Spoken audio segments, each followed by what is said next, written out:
मिनश्शैतानिर्रजीम बिस्मिल्लाहिर्रहमानिर्रहीम अल्लाहुम्मा सल्लि अला मुहम्मद व आलि मुहम्मद।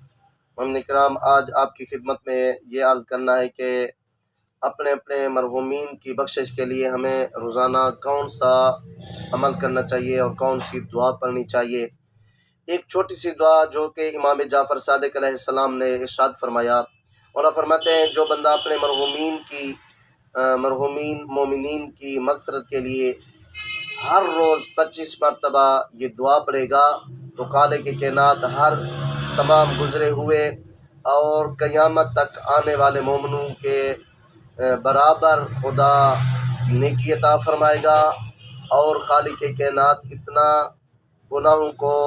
इतनी तादाद में गुनाहों को माफ़ फरमाएगा और खालिक के कायनात इतनी तादाद में उस बंदे मोमिन के दर्जात भी बुलंद फरमाएगा।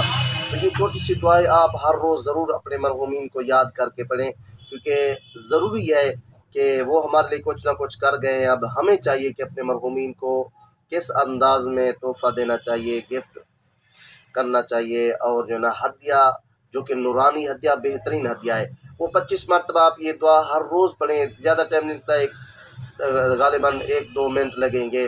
वो दुआ ये है, अल्लाहुम्मा अग़फ़िर लिल मुअमिनीना वल मोमिनात वल मुस्लिमीना वल मुस्लिमात।